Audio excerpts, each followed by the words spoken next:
Record. Yeah. All right, let's get going. I started a second ago and got interrupted. Here we are. So it's a gorgeous Sunday afternoon here in Halifax. And this isn't today in Halifax. This is from last fall, I think. And it's out, if you go out Herring Cove Road, almost to Herring Cove, there's a park. And right along the side of the road, which is just a big bank of rocks. Goes all the way. And if you go out further out here and around the corner, you're into Herring Cove. But it's a lovely, lovely spot. Anyway, let's get moving here. So, oh yeah, because I don't have Dora. She's with my wife. That I dug up an old photo. This isn't Dora. That this is my first Australian Terrier that I had, and a somewhat younger me. My sister took the photo one day and said that we looked like twins. We had the same teeth, same nose, same beard.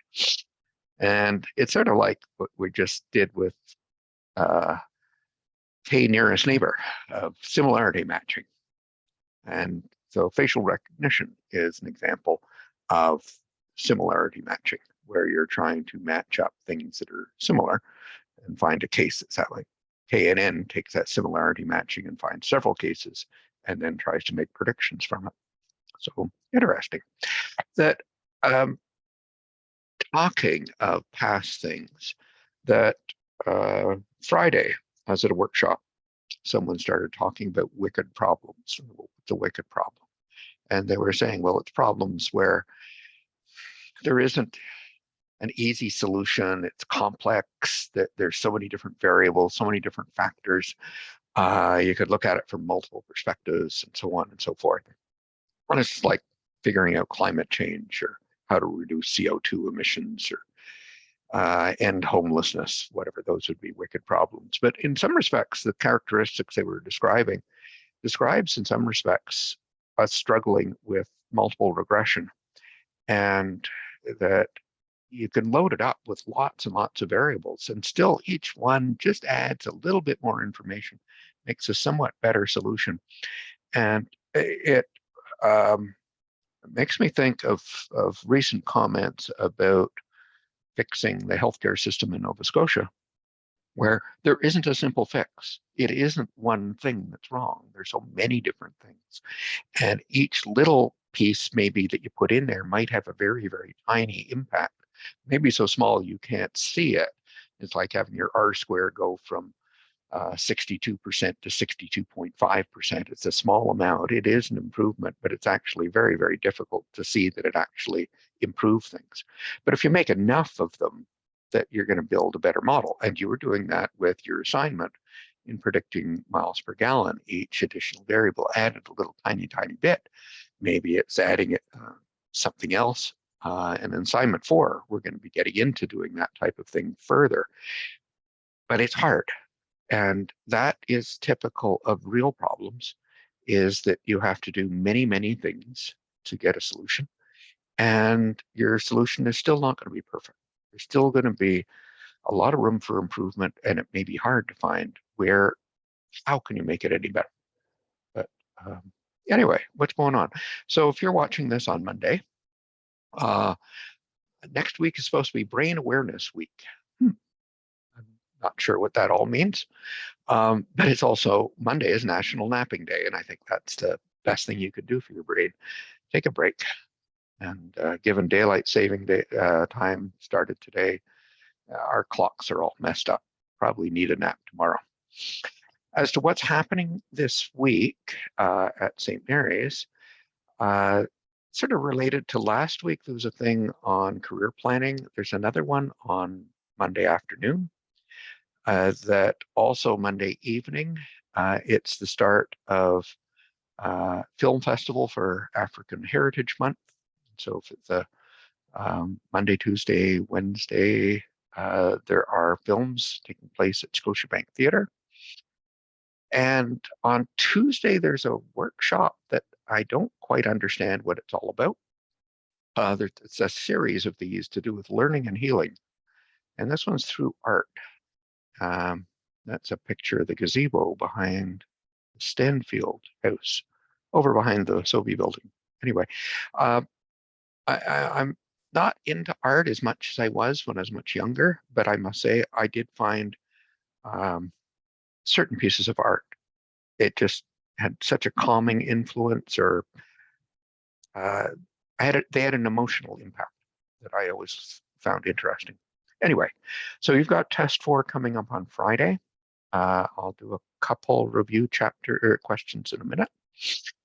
That chapters 7 and 8, multiple regression and classification. Go back and look at the stuff that from chapter 6 as well, because chapter 6 and 7 are both regression, and interpreting results from multiple regression very similar to interpreting it from simple linear regression. And I think I had a couple review questions last Monday, that again, they're typical of the types of ones that you had. Assignment 4, I'm working on it today. Hopefully we'll finish that one up. Oh, I say it's house prices. No, it's that's what I did before. No, it's predicting miles per gallon. I got to fix that. And we're going to look at some probability questions that are really, if after today's class you know enough to be able to do everything that's an assignment 4, the stuff from Wednesday's class I'm carrying over to assignment 5. Okay. Wednesday, it's the last day to drop and get a W in the course. Something to think about for only a very, very small number of students going through grades. If you did all the tests and the assignments, you're fine. You should be getting a pretty decent grade in the course. The problems are we've got a number of students that haven't done any assignments or haven't done any tests, or a combination of both. Those people are at risk. So here are a couple practice questions based upon last week. So logistic regression is used to estimate the probability that a case is in a particular group. Okay, requires a decision rule to translate probability into a classification. Uses an S-shaped curve to relate each variable to the binary variable that you've got, and all of the above. Now I've checked off all of the above. So yes, it's a regression technique that takes a bunch of input variables, comes out with a probability, like estimating the probability that it's going to rain on Tuesday. And based upon that probability, we make a decision. Do we think it's going to rain? Is the forecast going to be for rain or not rain? And I think for Tuesday afternoon, the forecast is for rain, because that probability gets up fairly high, 60% or 80%. If that probability was quite low, then they'd say no rain. And so it's using a decision rule. There's some threshold. But if you're above the threshold, it's rain. It's below, not rain. In contrast to linear regression, our output variable is a binary thing. It's 0 or a 1. So the y values are only two numbers, 0 and 1.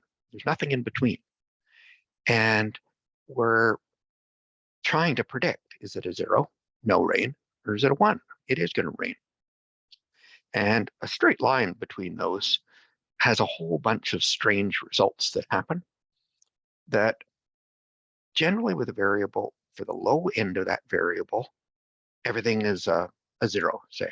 And at the high value of that variable, everything's a 1. And then there's some transition in between. So an S-shaped curve is attractive because it flips in that fashion. You can also have one that flips downwards the other way too. So the right answer is all of the above. In logistic regression, all of those things happen. So errors in classification models are incorrect classifications, may be measured in terms of various types of error rates, are not measured in terms of the size of the error, and I've checked all of the above again. So the prediction about rain on Tuesday is going to be correct or incorrect. We'll evaluate how good a weather forecaster the weather network is in terms of how often does it make correct predictions?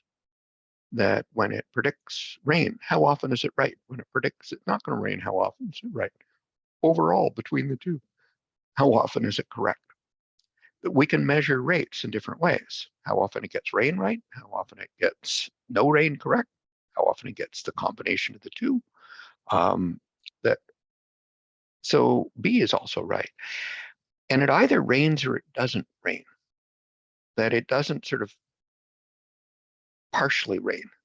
It may rain for part of the day, but in the end, if it rained for part of the day, then it rained. That it isn't how big the error is, how far off it is. Now, you might feel if it said no rain and we just had a flood coming down, they'd view that as a big error. But the prediction was not about how much rain. That would be one where we'd talk of size of error. And so it's 0 millimeters, 1 millimeter, 5 millimeters, 10 millimeters, 50 millimeters. Then we'd worry about the size of the error. That's value estimation question. Classification, we're just saying rain or no rain. So the size of the error is not, doesn't fit into that portion. It may be after you've predicted rain, you're going to predict how much rain. Then it's a value estimation question. That has size of error. So all three of these things are correct. So if you've got a method that estimates a probability, like we saw with logistic regression, or likelihood that a case belongs to a certain group, that's the chance of rain, that it's incomplete without a causal analysis that explains the contribution of each variable, explains why it's going to rain or not, a decision rule for how to assign cases to groups based upon that probability, typo there. It requires a measure of error in that probability. You said 30% chance. Should I believe the 30%? How accurate is that? Do I need that? Or nothing else is needed since you assign the case to the group if the probability exceeds 0.5. Well, with D, it's saying you've got a decision rule. And so we do need a decision rule. We don't need the causal analysis to be able to use it. And we don't need to know how accurate our probability is. It's once we have that estimate, we just then apply a decision rule. But we don't have to use 50% as our threshold. Like if I'm trying to predict that someone is not going to pay their loan, I'm trying to decide, do I approve the loan or not approve the loan? That if I think there's a 30% chance they're not going to pay their loan back, I'll probably not approve it. That's a pretty big risk to take. That if the risk was bigger than maybe 10% or 15%, I might say, no, I'm not going to take that risk on that loan. And so I won't approve it. So the threshold depends upon that decision and the consequence of the decision. 50% is just, we might use in some cases an arbitrary choice, but it's not required. So most classification methods use, or finding a probability of being in a category. At least an awful lot of them do. And all classification strategies may classify some cases. They probably will make some mistakes. And so if I'm evaluating how well the method works, I'm looking at the chance that it's making mistakes. So chance is probability. And so I really need to understand probability to understand classification properly. And so I'm just going to look at some of the basic language today that's used in probabilities. I'll try to keep it as simple as I can. So some people, like me, are quite concerned about defining what is a probability or where do they come from. And I'm quite fussy about this. I insist that probability has to do with something that happens in the future. If it's already happened, then it rained or it didn't rain. I could talk about chance of rain tomorrow, but I can't talk what was the chance that it rained yesterday. It didn't. That probability would be 0. If I flip a coin, and our coins currently have the Queen's image on it, And if I asked you, what's the chance when I flip that coin, and I catch it, that the queen's image is facing up? And you'd probably say 50%. How did you come up with 50%? Do you think it's a fair coin? It's got a queen on one side and the other side doesn't have a queen on it. I have no special technique, and I don't try to fix things in some fashion that it's going to have any chance. It's based upon a theory, your theory, your belief in the way things happen in that regard. And we get this with games of chance, that we should be able to work out probabilities of winning Lotto Max or 649, or playing cards, the chance of getting a full house, a royal flush, that if you're playing the roulette wheel, what's the chance it's going to land on a red or a black square? What's the chance it's going to land on the number 7? Those types of things, we should be able to work out probabilities, because we've got a theory that these games of chance are fair. Okay? That if I asked you about the test on Friday, what's the chance you're going to get at least 6 out of 8 on that? You say 70%. How do you determine that? Is it just your opinion? It's how you did on previous tests? A lot of students, their previous tests, their grades have gone all over the place. Is it just what you feel, oh, this stuff I know, I'm going to be able to do well on this one? That it's emotion, it's very subjective. And we call it subjective probability. It's based upon past experiences, what you know about yourself, what you know about the subject matter. You do your own personal type of analysis. And you'll get 2 different people making different opinions on that. That last week, the Bank of Canada decided to keep its lending rate fixed, and they didn't raise it. And that generally, when these things come up with Bank of Canada or the US Federal Reserve, when they're making those decisions, you get all kinds of analysts saying, oh, I think this is going to happen or that's going to happen. They may even assign probability, the chance they're going to increase it by 1/4 of a percentage point. It's based upon their personal analysis and experience. And with economists, you put 20 economists in a room and ask them to make a prediction about anything, and you'll get at least 20 different predictions. They're subjective. But we'll often use them when we don't have a theory to help us carry these things through, that we don't have some other basis on which to assign it. We'll often use them in scenario planning, even though the probabilities may not be super accurate. They help guide us in deciding on what scenarios are especially important to consider and which ones have very low risk or low consequences. And it's a common technique, that scenarios being planning for emergencies, introducing new products, entering a new market, that type of thing. In previous course surveys, including yours, I asked you about worrying about grades, whether or not you felt depressed or how often, and that we might be interested in studying whether or not anxiety about grades and depression are related. Whole bunch of different questions we might have on that type of thing. And we might end up going and looking at the data and see if we can get answers. So here's a summary of surveys of students in the winter term for the last 4 years. And I've grouped responses together, so it's kept the table fairly simple. So worrying about grades tended to be either those that worried quite a lot or those that really didn't worry that much at all. And with respect to depression, it was some that it's pretty rare, some it's sort of, yeah, it happens, and then others that unfortunately have very frequent depression. And so this table summarizes all the data that we've got from those 3 surveys, or 4 surveys, and all the people that answered both of those questions. And we call this a frequency table. So it's just a simple pivot table of frequencies. You could recognize the pivot table. In statistics, they call it a contingency table. It describes every contingency, every way data could be classified.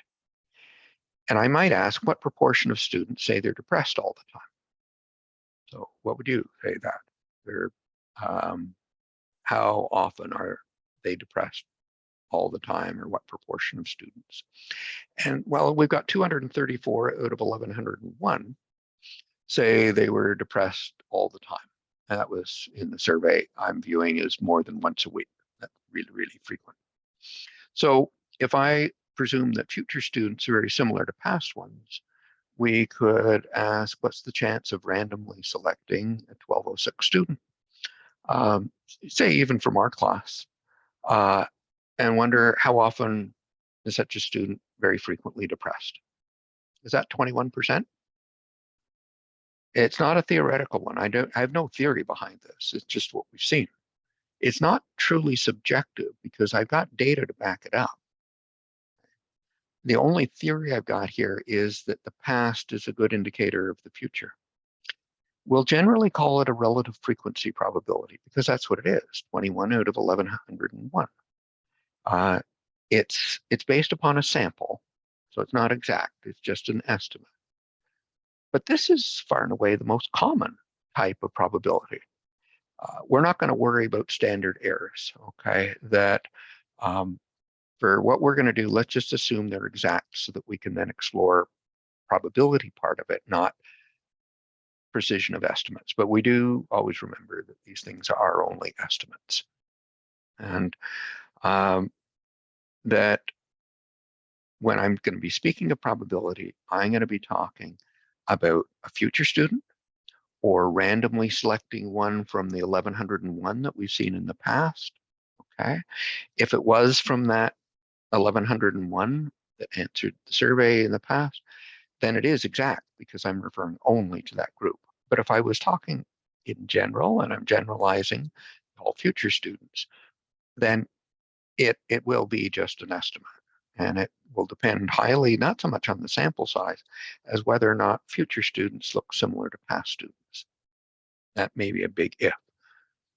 And well, as we've seen in part due to COVID and our very rapidly changing environment, every year is a little bit different than the year before. So relative frequency probabilities are the most common we see in business. If we're looking at, what's the chance sales are going to exceed 5,000 units in the month of March, I'll look back and see, well, how have we done in the past? And it may be a relative frequency of that type of thing, that we use historical data to predict future events. And that in general, it's describing it as the risks in our decision making. This is such an event has only happened 1 in 100 years. We're saying that the chance of it occurring is 1 in 100. Well, we've only seen 1 in 100, so we think that's the risk. And you need to really have a good appreciation for what does it mean to say something happens 1% or 5% or 10% of the time to be good decision makers.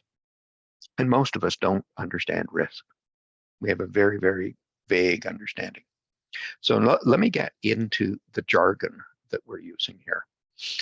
So very often in math, we use symbols, letters to represent variables or events. I'm going to use D to represent being depressed all the time. And we'll call being depressed an event. It's something that occurs. And say I use W to be the chance someone worries about grades. That would be an event that the student that I selected worries about grades. And I can have a joint event that they worry about grades and they're depressed. That we call a joint event. Two things are happening or more at the same time. Simple events are just one thing you're looking at. So how would I find the chance a student worries and is depressed? Well, I would look at, and here using symbols, and so worry and depressed. In symbols, I've got W and D for worry and depressed. This upside down U is an intersection symbol. It means and. You may have seen this in high school. Don't worry about it. I'm not going to fuss about symbols. in your assignments, if I ask you what's the probability someone is worried and depressed, you could easily just write it out as worried and depressed, okay? Or worried and D. You don't need to remember symbols. So I'd look at how many students exhibit both characteristics, and I have 191 that are both depressed and worried. I'm looking at out of all students. So my relative frequency, it's something out of something. And in this case, it's 191 out of 1,101, or 17%. I generally only show things to 2 decimals, or sorry, I don't write it as 0.17 per probability. Most people like percentages. Decimals confuse many people. Percentages they find easier to understand. And that 2 digits is usually enough to non-zero digits. So I might write 3.2% instead of just 3%, but often I'll just write 3%. I'll just I won't have any decimal places. That I'm like to keep the percentages and the probabilities as simple. Weather Channel likes to only show it in multiples of 10, 20%, 30%, 40% chance of rain. Whereas AccuWeather likes to show 34% or 56%. Most of us can't differentiate, so I'm not too worried about that. So as I said, that upside down symbol means intersection. Don't worry about it. It's quite all right to just say and. And that, so sometimes I write just probability WD, because when people see both letters together, they presume it means and. Okay? Another thing that we talk of is called complement, and that's the opposite of. So what's the probability someone does not worry? So if W means worry, not worry is usually written as a W with a little tick mark up in the corner, or some people put a bar over the top. Some people put a little C up beside it. They use something to indicate it's different from just worry. And it's just the opposite, or the complement. A complement with the E in the middle means opposite. Complement with an I means saying something nice. So in this case, we have, out of those that don't worry, we have 356, and that's out of 1,101. Probability not worry is 32%. You can also note that you either worry or you don't worry. So if I take 1 minus the probability that you worry, and worrying happens 68% of the time, then I get the 32%. That it may look like a stupid formula. The probability of worry plus the probability you don't worry is equal to 1, meaning that one or the other has to happen. If I added 2 probabilities and I got a number less than 1, it means I've left something out. Something else could occur. I don't have any gaps here. And if you add them up and you get a number bigger than 1, you've made a mistake, because I can't have a probability that exceeds 1. Okay? How about or? I've done and, let's do or. And that's, some people call it union, opposite of intersection. Don't worry about those words. You don't need to remember them from high school, and you don't need to use them in the course. And you don't need to use the symbols. Often for union, they write a U. Intersection, it's the upside down U. So this would be the probability a randomly selected student worries about grades or is often depressed. Generally, when we say or, A or B, we also are including the case of both. So you can just be worried, you can just be depressed, or you're allowed to be both worried and depressed. And to find that, I could just add up all the cases. So I got 221 that worry. Here's another 333. I've got 191 that worry. And then I've got another 43 that don't worry, but they're depressed. So those 4 cases are all the ways you can be worried, you can be depressed, or you can be both worrying and depressed. Okay? And I get 72%. Again, I'm looking out of everybody. You could also have simplified this and say, well, there's 745 that worry, 234 that are depressed. But if you add those two, you're going to double count the 191 that are worried and depressed. So you've got to take one of that 191s out of there. So if you pull that one out, you'll get the same answer, the 72%. And that actually gives us a formula. So number that worry, the number that are depressed, the number that are both that I'm subtracting off, and I'm going to divide by 1101. So if I take each of these three terms, divide by 1101, I actually get the probability of being worried plus the probability of being depressed, and I'm subtracting the probability that you're both worried and depressed. We call it our addition rule. Okay. Whoops. Those ones should be the easy ones. The ones that we'll look at next, this is the most important type of rule or type of probability, especially for data mining, but it's in practice the one that we see most often. It's what we call a conditional probability. So here's the statement. What is the probability that a depressed student worries about grades? Now, obviously, the student is both worried and depressed.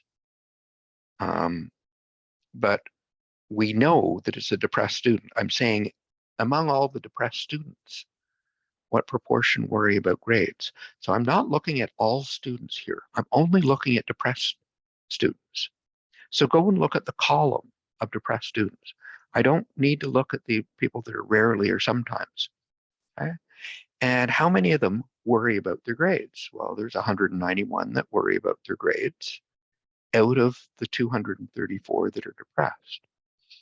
And so I get a different fraction here. I get 82%. So, and the way it's, if I was to say it to you verbally as a probability, I'd say this is the probability of worry given the person is depressed, given some information. Symbolically, we put a vertical line in between W and D, and it's important to know who's on the left and who's on the right. Okay? The stuff that's on the right is stuff that we know that the student is depressed. On the left, we put how many of those people worry. And so it's sort of like in a formula where you have y on the left of your formula and then equals some function of x's or something on the right. Okay, so think of it like a formula. W equals something involving D. Not quite, but that sort of idea. And so on the right is things we know. On the left is what we're trying to predict. It's our target. And on the right is our explanatory variable, like in data mining context. Remembering that sequence and how to interpret it, some people think of it like right up above here, I had 191 out of 234. So I want the W's out of the D's. How many W's are there among the D's? So the 191 out of the 234. So I actually think of this like being a fraction. There may be other memory tricks that you can come up with to help you remember how to do this. So it's the 191 out of 234. But if I take each of those frequencies and divide by 1101, the top one is the probability that a student that worries and is depressed, that both things are happening. And the bottom one is the probability of being depressed. If I rearrange this so it's not a fraction, so I bring the D over here and so on, rearranging it, I'll get the probability you're both worried and depressed is the probability of worry given depressed times the probability you're depressed. There's a sequence to it. We call it a multiplication rule. We're going to use this on Wednesday's class. It's important to notice the sequence. I've got the little arrows here that If it's worry given depressed, then you multiply by probability of depressed. They've got to line up. Let me do another one here. That suppose we wanted to know the probability that a student who worries about grades is also depressed. So we know the student is worrying about grades. Our target, what we want to know about, is depression. This is the opposite of what we just had. Okay, I've got depressed given worry. So depressed is what I want to predict, and it's out of the students that worry. So it's on the bottom, it's not the 234 this time, it's the 745. It's the worry people. Still, it's the same 191 that are both. And again, I can rearrange that and write it as a formula. I get 26%, something that's quite different. That, don't mind me, a cat just came up beside me. So rearranging, I get a simpler rule. It looks just like the one I had in the last screen, but it's different. The one that I just got is depressed and worried, is depressed given worry times probability of worry.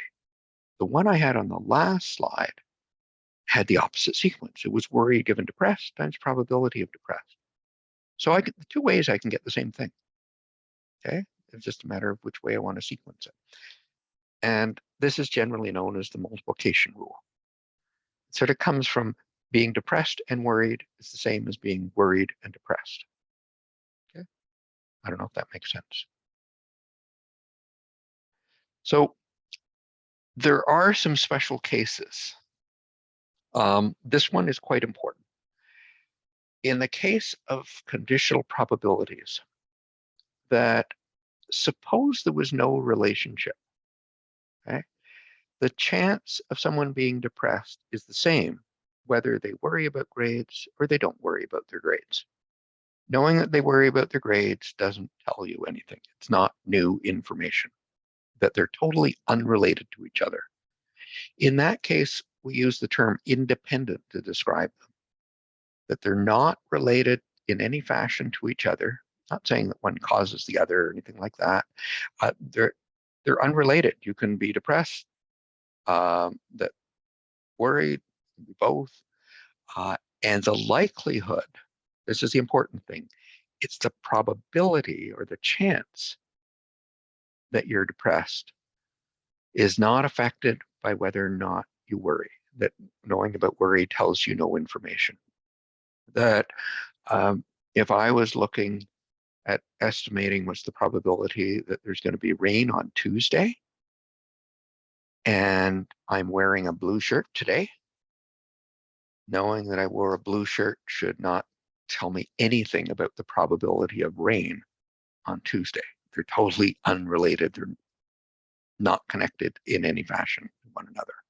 That those would be viewed as being independent events. Both can happen. I can wear a blue shirt today and it can rain on Tuesday. But the chance of it raining doesn't depend upon what clothes I wear on Sunday. Does that make any sense? Whoops, excuse me. That if we look at our probabilities, we had probability of depressed given worry is 26%. But early on, we looked at what proportion of individuals were depressed early on, and it was, I think, 21%. So they're different from each other. Those that worry about their grades are somewhat more likely to be depressed. Those that worry a lot have a higher incidence of depression.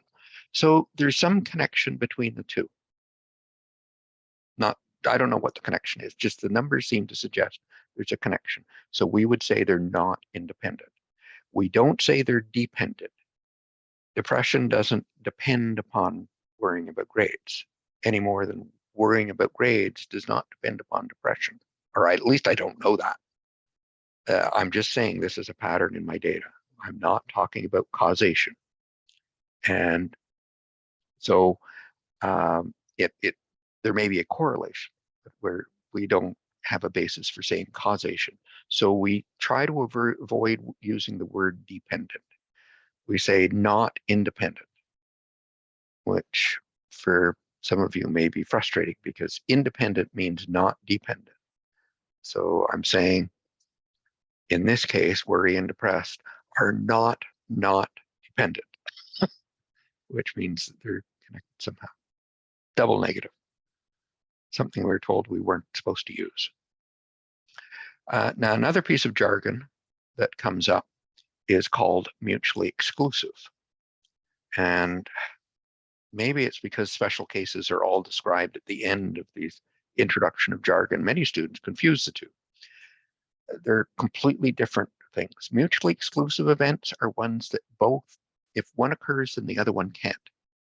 It's like a binary variable. You can only be one, that binary variable. That if one happens, then the other one can't happen, either or. That so you can't be worried and not worried at the same time, or you can't be depressed at least once a week and be rarely depressed.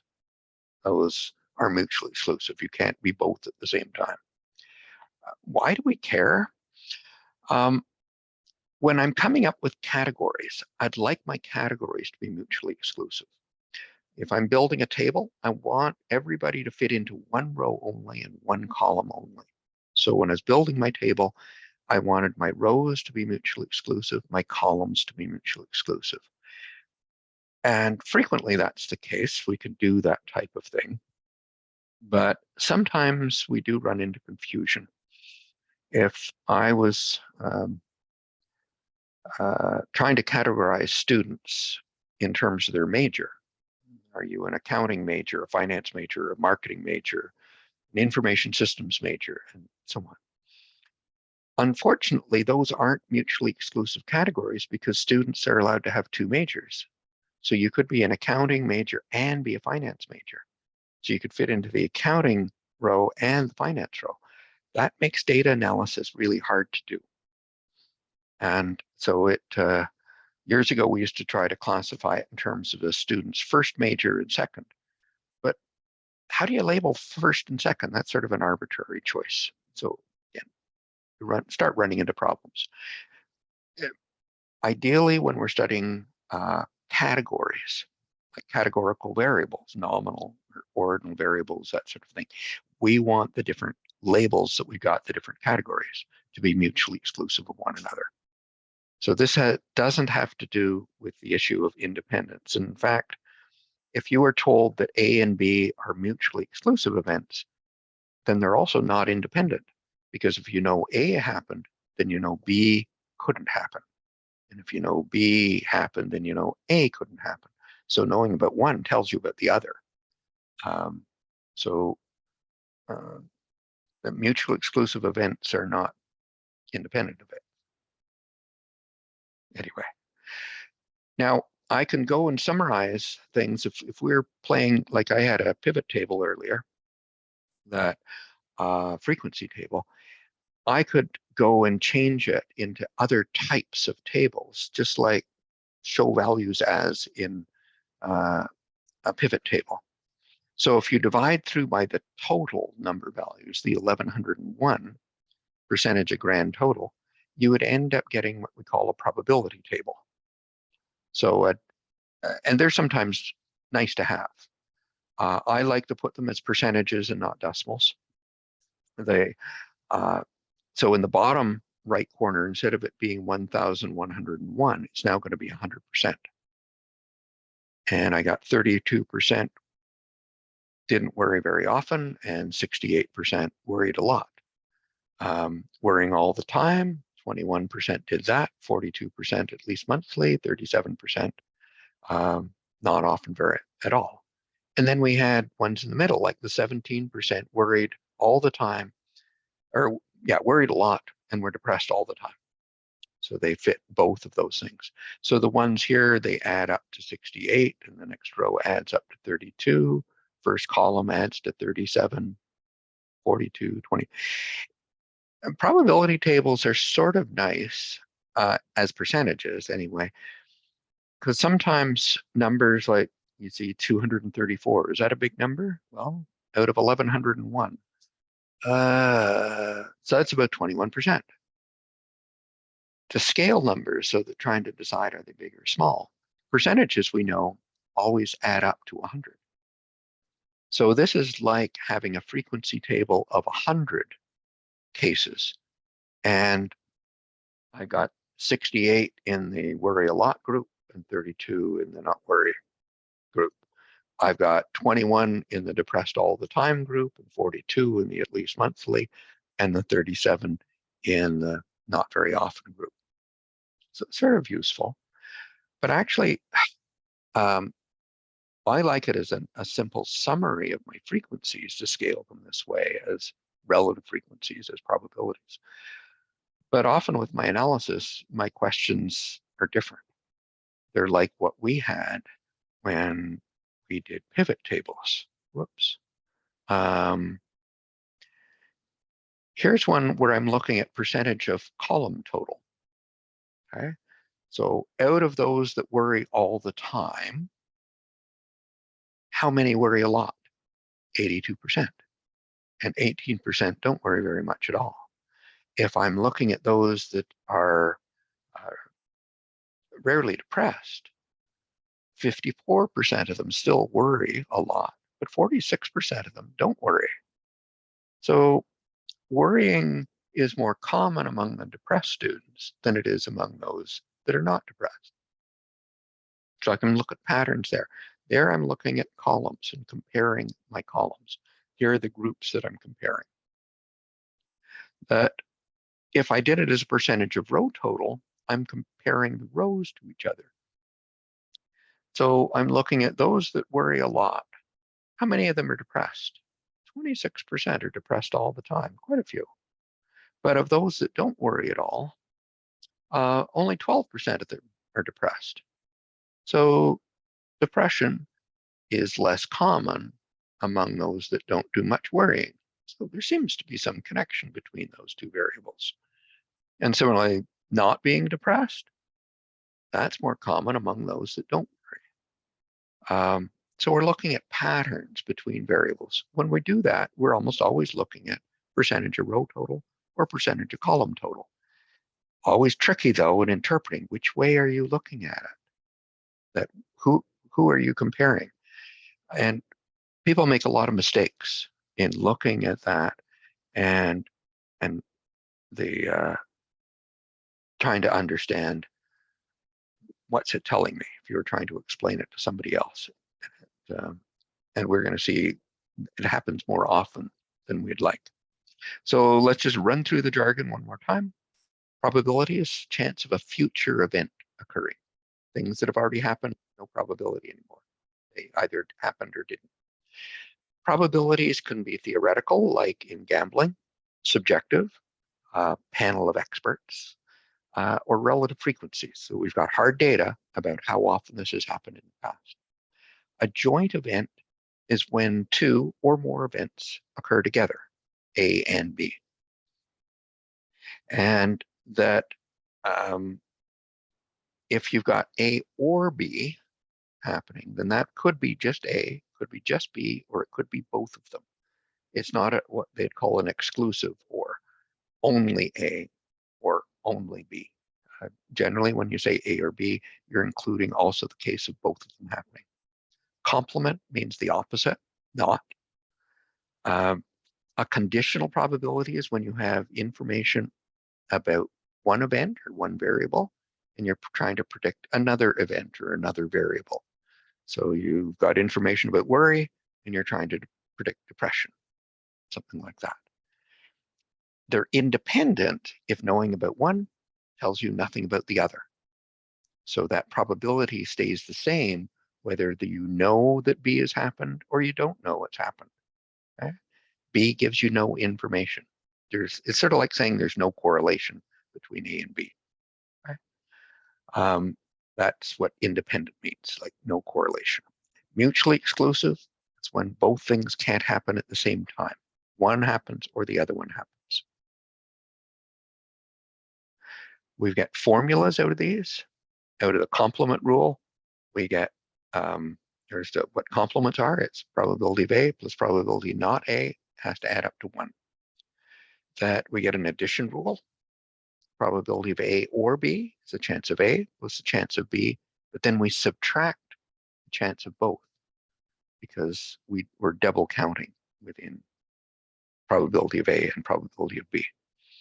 And the multiplication rule is the chance of A and B happening is A given B times probability of B, or the other way around, B given A times probability of A. Okay. So you think you got it? So why do we need it in data mining? Part of it is looking at error rates and that sort of thing, but recognize that most of these classification models that we've got that are coming up with a probability, it's probability of our target given a bunch of variables. A logistic regression is a conditional probability formula. And so understanding those models, what can happen? You should have an understanding of conditional probability. That we're going to look at something next class that is a tool that's used especially with conditional probabilities. And it's when we've got a large problem, so it's got many parts to it, and the parts are linked together. And we're going to look at when the linkage is through time. First A happens, then B, then C, then D, then E. And so there's an occurrence of things. And one leads to another, to another, to another. And a tree is a nice device for organizing. When you've got sequences of events, they can get really messy and complicated. And a tree is a way of charting the linkages. It's like a flowchart, if you've ever seen flowcharts before. What we used to call, I don't know if the term is used anymore, called a goes into chart. A goes into B, it feeds into B. So it's like there's an arrow going from A to B. And these types of charts are really useful for project planning, process mapping, if you're doing re-engineering, process improvement, that type of thing. You want to understand how the different actions of different staff members in carrying out some type of activity, how they link together. What one person does will feed into someone else, feeds into someone else, and that type of thing. Or building a building, that what are the sequence of different activities that take place, because there's some that have to be done at the very beginning and some you can only do at the very, very end. How do you coordinate all of those sorts of things? So building charts is a very common strategy for organizing complex things. And trees are a particular type of chart. It's a fairly simple one that are really useful with probabilities when they're sequential. And we'll use them to illustrate some probability examples. Instead of having to use those formulas that we had before to solve problems, we're going to use trees to solve them. And I'll show you one that we're going to use. Here's the basic one. And this is one to try to get a sense. Do you understand chance? Okay. And these are conditional probabilities. So this was an experiment that was done by a cognitive psychologist, Gerd Gigeninser. He's written a number of papers about psychology of risk. And he did these experiments about risk perception. And one of the experiments was asking a group of doctors to estimate the probability that a woman that had had a positive mammogram actually had cancer. Mammograms are sort of like an X-ray of the woman's breast, and they're used to detect lumps in the breast, and those might be indicative of cancer. But it's very widely used, especially for women over 40. So let's consider the case of a woman. She's 40 to 50 years old. She's got no symptoms, just going in for her annual mammogram, and she has no family history of breast cancer. In the article, and I don't know if these numbers are correct, but they were the ones in the article in the story, that women such as the one described in the age 40 to 50 without family history have about a 1 in 125 chance of breast cancer. That's a relative frequency probability, historical data they've got about women having cancer. And they They've also got a lot of data about those that have cancer, how many of them get a positive test result. So if you've got cancer, there's a 90% chance that the mammogram is going to come back with a positive test result. Also, sometimes there are problems with the image that's there, and you can get misled by the image. And there's actually a 7% chance of someone that does not have cancer end up with a diagnosis of, hey, there's something wrong here. You may have cancer. You get a positive test result. So here it is. We've got these error rates here that if you've got cancer, it gives the correct diagnosis 90% of the time. And if you don't have cancer, it gives an incorrect diagnosis only 7% of the time. So we're making a lot of, so 93% of the time it's giving the correct diagnosis. So the doctors were asked to estimate the probability that a woman with a positive mammogram actually has cancer. Think about it. This is different. We were told about whether or not you've got cancer, and then what's the chance you've got a positive test result. Now we're looking at flipping it. Suppose you've got a positive test result. Do you have cancer? Okay. They asked about 100 doctors, 95 out of the 100. It was a multiple choice type of thing. And one of the choices was around 75% chance. And almost every one of them clicked on the almost 70, somewhere around 75%. So I'd like to know, do you think that's a reasonably accurate answer? We'll work out what the correct answer is and see how close it is to 75%. But I'd like you to think about, well, what do you think that probability is going to be? Okay. And so we're going to use a structured way of doing and solving this. I'm not going to use all that formulas we had before that can be really frustrating. That will show how to reason it out in a fairly intuitive fashion and get our answer to this. And so we're all done. So let's, oops, stop the recording. Bye.